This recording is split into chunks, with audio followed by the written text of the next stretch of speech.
핀플루언서는 금융을 뜻하는 영단어 파이낸스와 영향력 있는 사람, 인플루언서를 합친 말입니다. 최근 유튜브 같은 1인 미디어에서는 이런 핀플루언서들이 주식과 부동산 등 투자 정보를 공유하며 말 한마디로 시장을 움직일 만큼 영향력을 발휘하고 있는데요. 그런데 일부 유명 핀플루언서가 영향력을 이용해 부당이득을 챙긴 혐의가 금감원에 적발돼 검찰로 넘겨졌습니다. 손서영 기자가 보도합니다. 2차 전지에 이어 초전도체 테마주까지.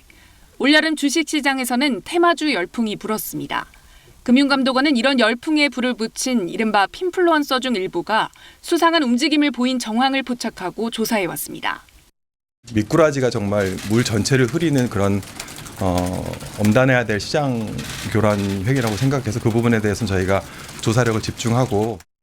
KBS 취재 결과 금감원이 구체적으로 혐의를 확정한 핀플루언서는 수십만 구독자를 보유한 경제 전문 유튜버 A씨와 유명 투자방 운영자 B씨입니다. A씨는 이름만 검색하면 추천주, 특정 회사가 연관 검색어로 뜰 정도로 투자자들 사이 잘 찍어주는 사람으로 알려져 있습니다. 주가가 5배 이상 오를 거다, 믿고 투자해야 한다며 특정 종목 매수를 권하는 식입니다. 그런데 금감원 조사 결과 A씨는 차명 계좌 등을 동원해 추천할 종목의 주식을 미리 사둔 것으로 드러났습니다. 추천으로 주가를 띄운 다음 바로 팔아치워 10억 원이 넘는 차익을 거둔 것으로 금감원은 보고 있습니다. 투자자들 사이 손꼽히는 증권정보 공유 채널 운영자 B씨는 자신은 물론 지인들까지 특정 주식을 산 뒤 이런 사실을 밝히지 않고 투자자들에게 매수를 권했습니다. B씨가 추천하면 1, 2분 만에 주가가 급등할 정도로 영향력이 막강했습니다. 금감원은 가격이 오르면 바로 파는 방식으로 30억 원이 넘는 시세 차익을 거둔 점에 주목했습니다. 자신이 사고 파는 건 숨기고 시장을 움직이는 데 문제가 있다 본 겁니다. 금감원은 이들을 자본시장법상 사기적 부정거래 혐의로 검찰로 넘겼습니다. KBS 뉴스 손서영입니다.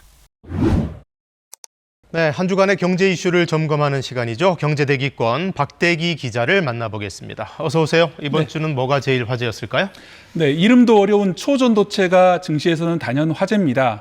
그전에는 2차 전지였는데 이렇게 특정 주제와 관련해서 한 번에 시세가 변하는 종목을 테마주라고 부릅니다. 이 테마주 열풍에 문제가 없는지 따져보겠습니다. 자, 초전도체가 뭔지는 정확히 몰라도 초전도체 관련주가 뭔지는 아주 훤히 꿰는 분들이 많은 것 같더라고요. 네, 국내 연구진이 상온 초전도체를 개발했다는 소식 때문에 관련된 주식이 다 오른 건데요. 지금 보시는 키워드처럼 무려 2주 만에 400% 넘게 오른 종목까지 나왔습니다. 그래프를 보시면요, 원래는 3,000원 정도에 거래되던 주식이 며칠 만에 15,000원 넘게 올랐고요. 하지만 이 초전도체가 아직 검증이 안 됐다는 보도가 나오면서 금세 반 이하로 떨어졌습니다. 변동성이 엄청나네요. 네, 이 하나 주식만 그런 것이 아니라 다른 주식들도 상당수가 이렇게 비슷한 경로를 보이고 있습니다. 자, 그런데 그 회사들 진짜로 상온 초전도체 개발과 직접적으로 관련이 있는 회사들 맞나요? 네, 앞서 차트를 보여드렸던 회사 같은 경우에는 공지를 띄웠습니다. 우리는 이번 개발업체와 교류가 없다라고 선을 그었는데요.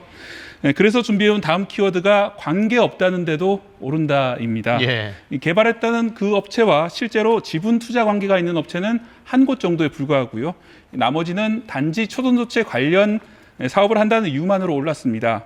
이러다 보니 테마주 회사들의 일부 임원은 많게는 10억 원어치 주식을 이번 기회에 처분을 했습니다. 이 내부자들이 보기에도 이해가 안 될 정도로 많이 올랐다는 뜻입니다. 자, 그리고 상온 초전도체에 대해서도 사실이 아니라고 보는 외신 보도도 일부 나오던데 이거 어떻게 봐야 되는 걸까요? 네, 새로운 발견이 과학으로 인정받기 위해서는 검증이 반드시 필요합니다. 그리고 다른 연구자들에게 이 현상이 재현이 돼야 되는데요. 예를 들어서 저항이 0이 되고 완전 반자성체가 되는 것들이 관찰이 돼야 되는데 아직까지는 이런 재현이 제대로 됐다는 보고가 들어오지 않았습니다. 국내 학계도 이 재료를 확보해서 검증을 추진하고 있는데 검증을 마칠 때까지 2주 정도 걸린다는 전망이 나오고 있습니다. 네, 자, 과학고 출신인 우리 박대기 기자의 설명이었고요. 얘기를 좀 더 이어가자면 이렇게 불확실한데도 일단 사고 보는 사람들, 테마주가 위험하다는 걸 모르지는 않는데 그럼에도 불구하고 매수 버튼을 자꾸 누르게 된단 말이죠. 네, 어떤 심리로 투자를 하는 것인지 투자한 한 대학생의 말 직접 들어보시겠습니다. 테마주 같은 경우는 주가가 이제 빨리 올라가고 거기에 편승을 해서 그냥 수익만 짧게 보고 먼 꿈이긴 하지만 뭐 경제적 자유도 누릴 수 있고. 네, 실제로 SNS나 인터넷 게시판에는 테마주로 쉽게 돈을 벌었다는 그런 자랑이 빠르게 퍼지고 있고요. 노골적으로 자신의 부나 경제적 자유를 과시하는 사람들도 많습니다. 이 투자를 권하는 유튜브라든지 아니면 리딩방 같은 단톡방도 성행을 하고 있습니다. 예.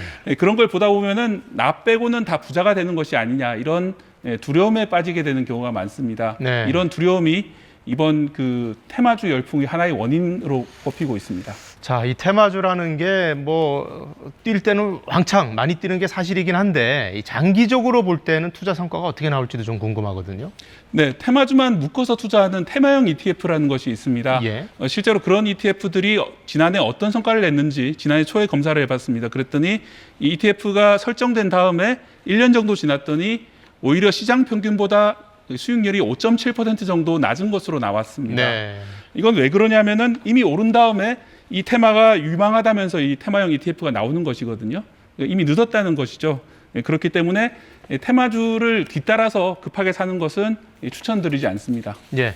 자, 각자 조심해야 될 문제이긴 한데 그렇다고 해도 이 테마주 열풍과 그로 인한 부작용을 전적으로 투자자들만의 탓이다 이렇게 볼 수는 없지 않나요? 네, 그렇습니다. 이때다 하고 이 시세를 조정하려는 세력이 나올 수 있거든요. 예. 그렇기 때문에 당국에서는 감시가 필요한 대목이고요. 예.